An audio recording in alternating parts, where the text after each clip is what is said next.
નમસ્કાર, આપ જોઈ રહ્યા છો નેશન પ્લસ ન્યૂઝ. હું છું આપની સાથે હિરલ પંડ્યા. વડોદરા મહાનગરપાલિકાની ચૂંટણીને લઈને વોર્ડ નંબર 12માં ભાજપ દ્વારા તૈયાર કરવામાં આવેલા પ્રચાર પોસ્ટરોમાં એક ગંભીર ભૂલ સામે આવી છે. ભાજપે પોતાના ઉમેદવાર રીતા સિંહના નામ સામે કોંગ્રેસના ઉમેદવાર રાકેશ ઠાકોરનો ક્રમાંક નંબર છાપી દીધો છે. વડોદરામાં ચૂંટણીનો માહોલ ગરમાયો છે, ત્યારે વોર્ડ નંબર 12માં ભાજપના પ્રચાર પોસ્ટરો અત્યારે હાસ્યાસ્પદ સ્થિતિમાં મુકાયા છે.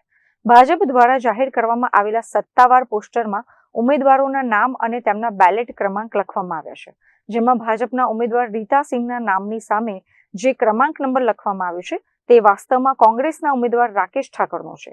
આ ક્ષતિ સામે આવતા જ વિસ્તારના મતદારોમાં પણ ભારે મૂંઝવણ જોવા મળી રહી છે. ભાજપ જેવી શિસ્તબદ્ધ અને મોટી પાર્ટી દ્વારા પ્રચાર સામગ્રીમાં આવી ગંભીર બેદરકારી કેવી રીતે રહી ગઈ તે અત્યારે ચર્ચાનો વિષય બની છે. કાલે અમને બહુ મહત્વનો મુદ્દો ધ્યાનમાં આવ્યો છે.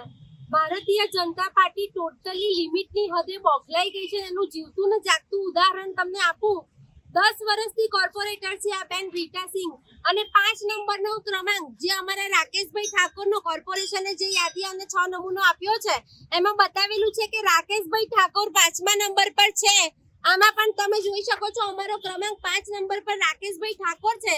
10 વર્ષથી જે પાર્ટી છે વિકાસના ગીતો ગાય છે, આ બેને પોતાનો ક્રમાંક નંબર અમારો 5 નંબર છપાવી દીધો છે.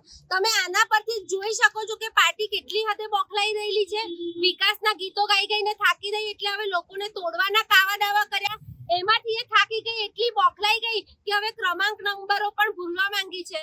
વડોદરાની જનતાએ, વોર્ડ નંબર 12ની જનતાએ હવે વિચારવાનું છે કે આ કઈ હદે હવે વિકાસ કરશે. પોતાનો ક્રમાંક જે યાદ નથી રાખી શકતા, એ આ વડોદરાનો વિકાસ કઈ રીતે કરશે? આ એ જ બેન છે જેમને પેલી 32 રૂપિયાની સિસોટી 3200 રૂપિયામાં વેચાવડાઈ હતી અને એમાં સાઈન કરી હતી. આ બેનને વડોદરા ધ્યાનથી જોજો. બીજી વાર ભારતીય જનતા પાર્ટીએ અમને ઉમેદવારી કરવાની સત્તા આપી છે, કારણ કે સૌથી મોટા ભ્રષ્ટાચારી બેન આ જ છે અને ભ્રષ્ટાચાર કરવામાં એકકો છે. વડોદરા બેનને યાદ રાખે અને આ બેનને બિલકુલ વોટ ના કરતા, કારણ કે 5 નંબરનો અમારો જે રાકેશભાઈનો ક્રમાંક છે એ એમને છાપી દીધો છે. આટલી કોમન સેન્સ જેનામાં ના હોય એ આ પદ પર રહેવાને લાયક નથી મારા હિસાબે.